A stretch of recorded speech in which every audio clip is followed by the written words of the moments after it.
Hey guys, how's it going? I hope everybody had a great holiday season and a wonderful Christmas.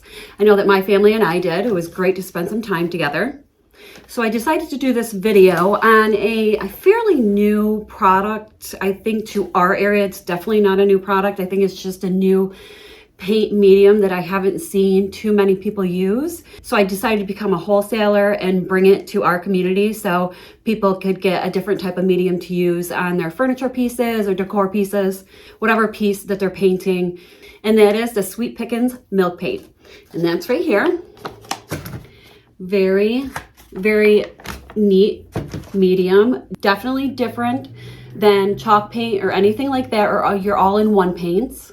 So Sweet Pickins Milk Paint comes in a powder form, which is great because you really only need to use what you need, and then you can seal the bag back up and store it for later. Now, another good thing about that is milk paint usually doesn't keep very long, so you don't want to mix the whole bag and then have a lot left over. It won't last days or anything like that. It doesn't matter what you seal it in. So it's a really good idea to only mix up what you need anyways. Also, the Sweet Pickins Milk Paint is 100% VOC free and is made with all natural materials. Now, the neat thing about milk paint is it can have two different effects depending on what you add into your milk paint. So to mix your milk paint, it's a 1-to-1 ratio. 1 part water, 1 part powder, and then you mix that together. Now, if you just stay with that mixture and you add it to a slippery or slick surface, then your milk paint will chip. But if you add it to a porous surface like a raw piece of wood or something like that, it will not chip.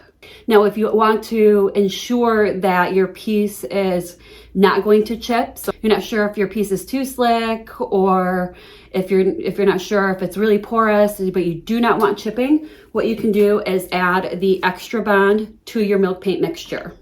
So to add the Extra Bond to your mixture, you just mix up your milk paint as directed on the back of the bag. It always comes, every bag comes with directions, which is really neat. So you won't have to write it down or try to refer back to somewhere on the internet or something. It's on every single bag.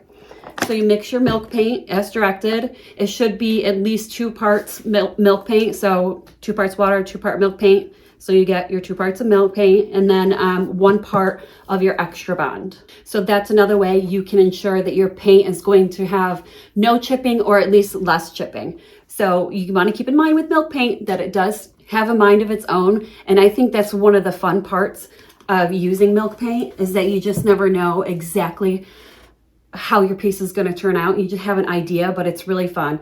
It's really nice that it makes your piece really look like an old worn piece when it chips, or even if it cracks a little bit. I think it's really nice. So if you're going for that look, then this is definitely for you. Okay, with that being said, I'm going to show you a couple of projects that we're going to do today. So I went to the thrift store recently and I picked this up. You're like, what the heck is that at the thrift store? Who would buy that, right? Well, originally this was a lamp. So the lamp part top is here where the bulb was, and then it did have a metal base. But the reason why I purchased it is because this is solid wood. And as most of you know, my husband and I are woodworkers, and anytime I see something wood, I'm like, that's gold to me. So this has a really shiny surface, as you can see. So I'm going to use this. We're going to actually put Flour Sack on here. Now, Flour Sack is the whitest the whitest color of milk paint that they have in the Sweet Pickins line. So we're going to use this over the shiny surface. I'm not going to put any Extra Bond in it. I want to show you how this crackles, and I think having the brown underneath that white is really going to look good. So let's mix up some paint. So I just have some plastic cups that I pick up at the dollar store, or, you know, if I have them, reuse them. If the kids get like a beverage from a gas station or something, you just keep those so you can reuse them. So we're going to do 1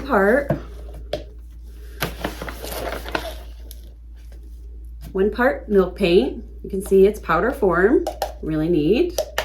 And then I have my I'm getting it all over. I have my warm water here. So I'm going to do the exact amount that I did with the milk paint. maybe a little more. See? Now the good thing is if you mix this up and it doesn't look like the consistency you want, you can add more. You can add more powder to your water, or you can add more water to your powder until you kind of get the consistency that you like. But I would say if you're first starting out with this, just follow the directions on the bag. You'll get used to it. Everybody has their own techniques as they keep going with new products and as you get used to it. So now to mix your milk paint, there's a couple things that you can do. You can mix it with an immersion blender. I didn't take mine out. So you can mix it with an immersion blender. These are really good to mix it up because, as you know, when you mix water and powder, it can get clumpy and stuff like that. And that's exactly what milk paint can do and does.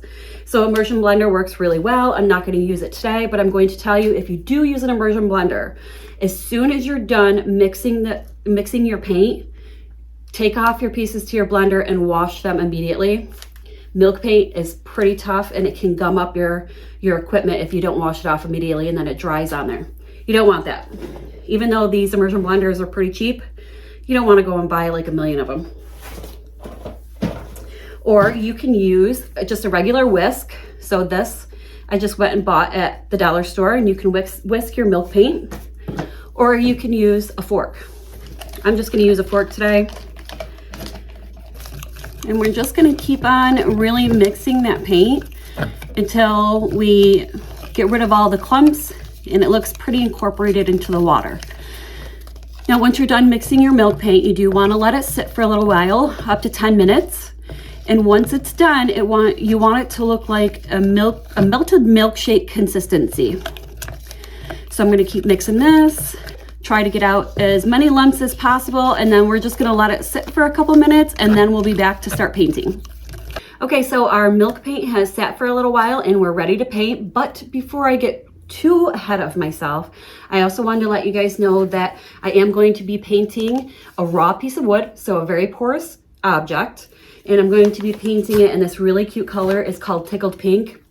Guys, this is another thing that I really like about the Sweet Pickins milk paint line, is that the colors are so neat. I love these, and I was going through my own stash, if you will, and I was looking at all the colors that I have, and I'm like, oh my gosh, it just feels like spring. Oh, I just can't wait to use all these colors this year. So we'll also be doing that, and we're going to be doing it in pink because I'm currently making stuff for my store. So if you didn't know, quick little plug about our store here is that everything in our shop is hand done by local people. So we have over 20 local artisans right now in our store, and we couldn't be more proud. Our community loves the store. They've been such a wonderful support system. We could not be happier here in Baldwinsville. Such a great place to be. So, okay. So we're gonna get started, and I'm actually going to be using my well-loved and most favorite brush.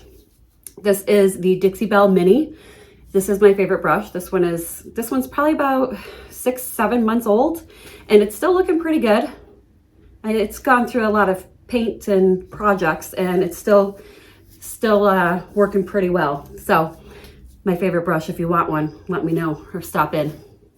All right, so we have our milk paint here. It's drippy and runny like a melted milkshake. So we're gonna go ahead and start painting. So with milk paint, the first coat that you put on is gonna look streaky. It just is. It's a thinner paint, but don't worry, you get your second coat on, then it's going to look really good. Now, this goes for any paint. If you're painting with white, sometimes you need 3 or 4 coats. If you know what I mean, give us a thumbs up. So just keep that in mind too. So we're just gonna put this on here.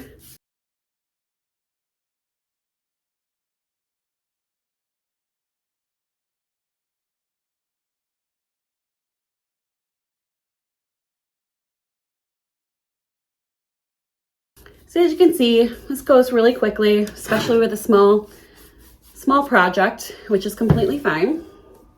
So what we want to do is just let this piece dry, and then we can come back and do our second coat. Okay, so while our little lamp wood thingy is drying, I'm going to paint this piece of wood, this really cool tickled pink color. I love this color. It's kind of like a muted pink. I love, like, I don't know what we call like a muddy colors, just very muted colors. They're my favorite. So,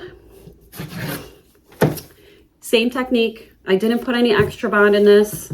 It's just water and the milk paint, and I'm just gonna brush this on. If you can see it okay. Look at that color. Oh my gosh, it's so pretty. I love this color.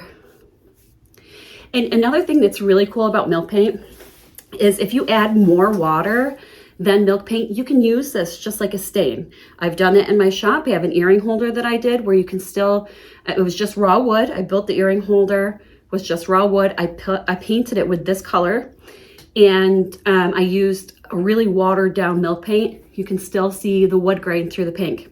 Really neat. I love it. Again, I'm a woodworker. I love looking at wood grains.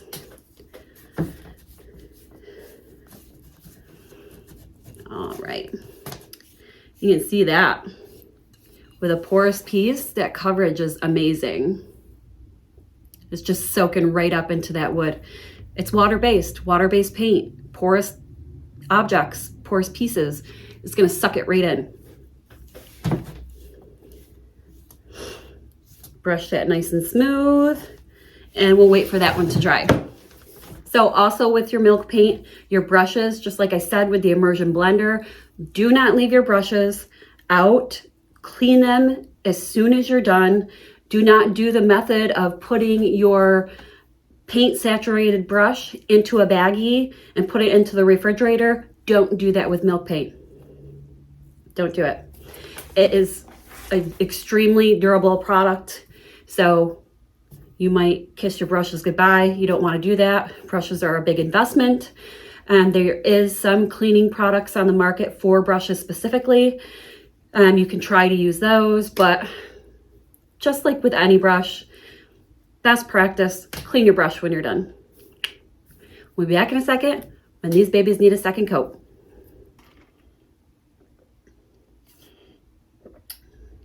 All right, I'm trying to wait, but I can't. I'm super impatient. So you know what? This is what we're gonna do. Now with milk paint, a good way to get your piece to chip really well, or give it more of a chippy look, if you will, some heat.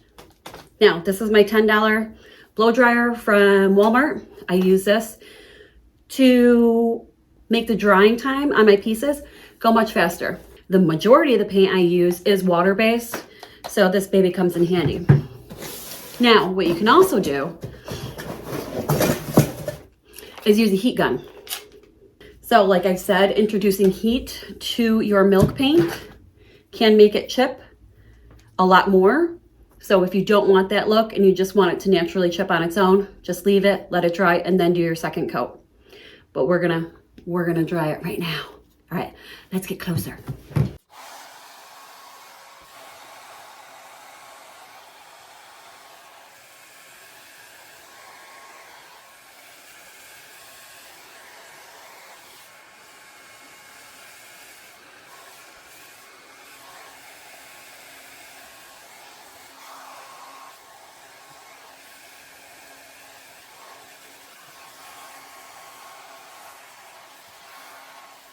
All right, as you can see, it started to chip a little bit, but it's still pretty see-through, and I don't want the see-through look, so we're gonna go in with our second coats, and then we're not gonna wait for it to dry. We're gonna hit it again with that heat and see what happens.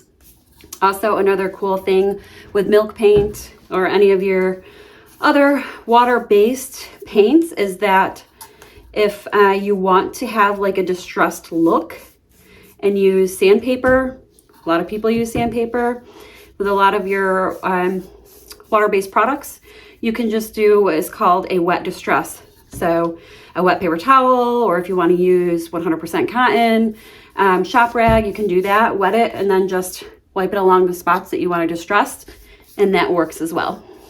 That way you don't have all that dust from the sandpaper.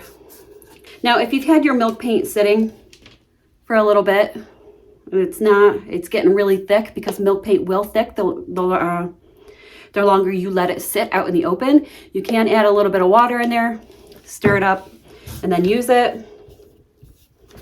I don't usually, but you definitely can. Look at that. Oh my God, you guys, this color. I wish, I don't think this camera is not giving the color justice. It is so pretty. We're gonna leave that. And I think this is done. This is pretty opaque. I don't need another coat. I'm gonna let it dry. So in the meantime, while this is drying and that's drying, and before I get out my handy dandy heat gun, I'm gonna go clean this brush out because I'm done with it. All right, guys, we're gonna try it. We're gonna try it with this, see if it works better than the hairdryer. I'm gonna go towards the top. Let's check it out. I'm gonna let it heat up for a second.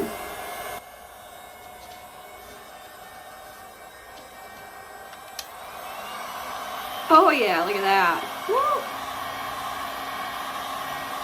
You see that? Look at that chip. That is so neat.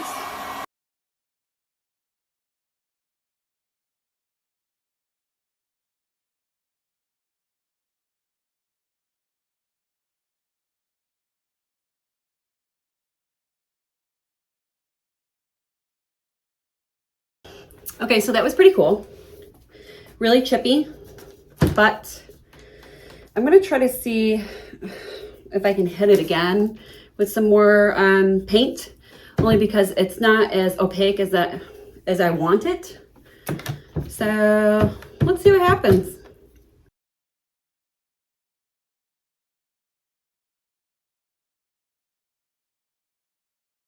Okay, so both the pieces are now dry. I'll show you a bit of a close-up. Here is the tickled pink. How cute is that, huh? Look at that color. Very cute. No chipping. Perfect. Here's our flour sack. You can see that awesome, cool chipping on it. We got a big one down here. So when you get that, you can kind of pull it away with your finger. And then there's also a couple other techniques you can use. Again, you can use the wet distressing, and you can also use sandpaper. So I'll be right back.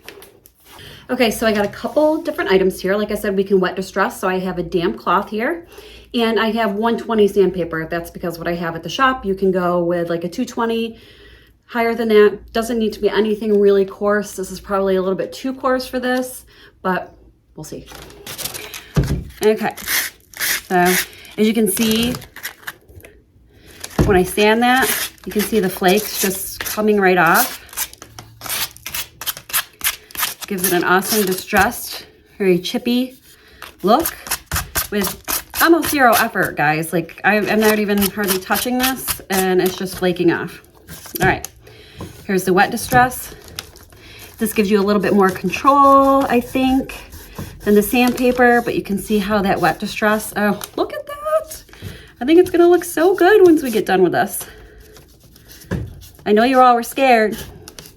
Don't be scared. Trust the process.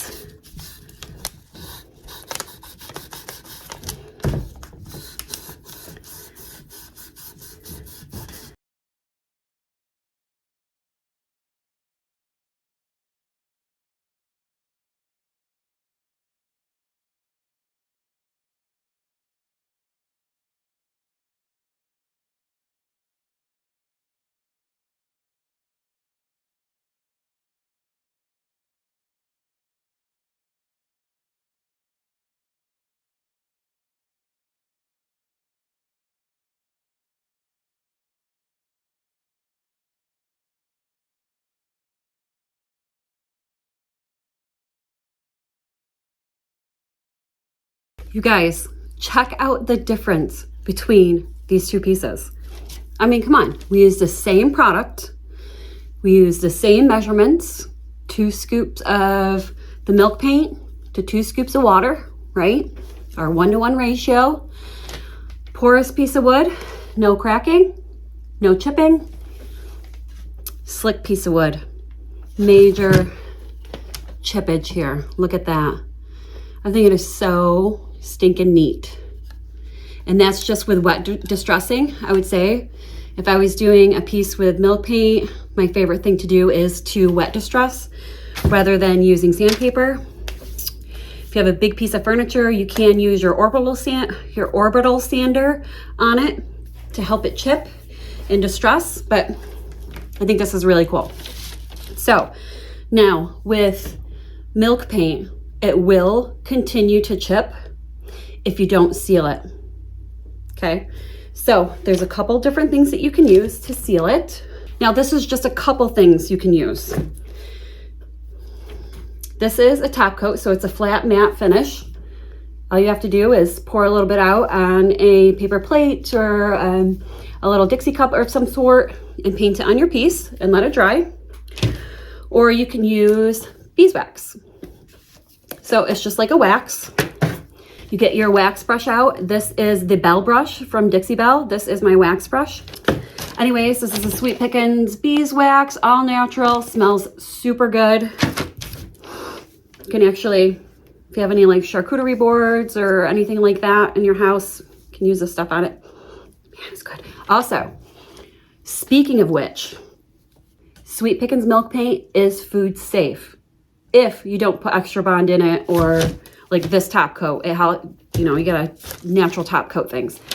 So if you wanted to put it on a charcuterie board, maybe you wanted to water it down, like I said, and kind of use it like a stain of sorts, and then you would just do your top coat of wax on it.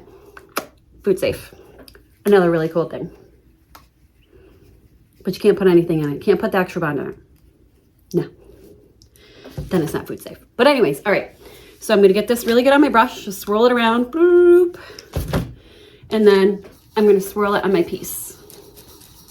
Just working that wax in there. I still have dark wax on my brush. Don't think I'm going to worry about it. Don't think I'm going to worry too much about it, because then I can go back and kind of buff it. And then maybe that dark wax will just kind of dirty it up a little bit, almost make it look a little bit more aged. And that's another thing. Waxes, they come in all different colors. This is just a clear wax. I just happen to have some brown wax left over on my brush because I don't clean my wax brushes, guys. I just don't. It's wax. I don't clean them. If I should, my bad, but I don't. I've never had a problem with it. You can. It's all up to you. So we're gonna get this wax nice and in there. This should help prevent your piece from chipping further. I say should because nothing's guaranteed in life, right? But essentially, that's how it's done. That's what it's supposed to do. You can kind of see how I have that brown wax on there. Can you see it all right? Versus the white. Now I'm gonna buff this wax back as soon as I'm done. So I'm just gonna rub this in. You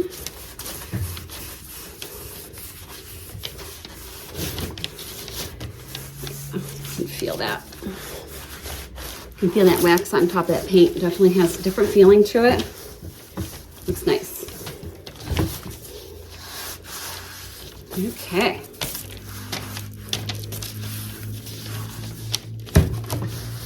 All right. Piece is done. I think that's good enough for me. Now this piece, I'm not selling in the store. I'm actually going to keep it for myself. I do think that I'm going to make a plant stand out of it. Some of you may know I love plants. So I might put a top on it and a base on it. So that's what's gonna happen with this piece. So I hope you guys enjoyed this video. I hope it helped you understand the milk paint a little bit better. I know some of you come into the store and you ask about it. I kind of give you a really quick rundown, but I figured I'd make a video about it to help you better understand, or not help you better understand, but help me better explain it to you. Because I can talk very, very, very fast.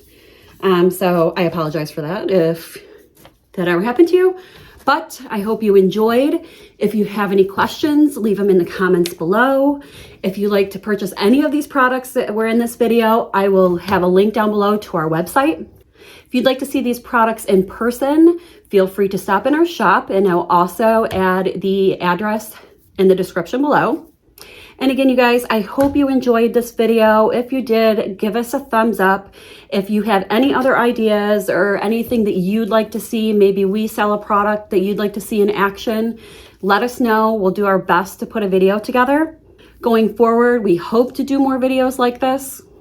And also, if you want to see any videos of us making over something like turning this into a plant stand, let us know if you want to see those types of videos.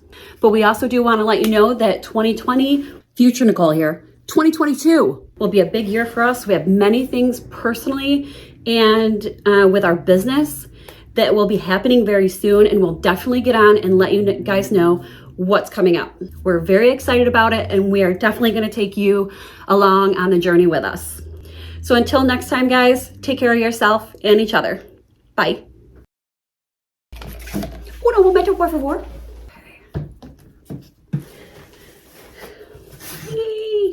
Story of my life, paint all over me.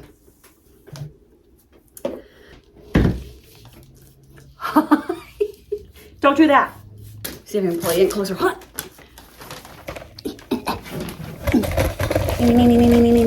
Okay. Yeah, I'm wearing Christmas pants. Now, this is...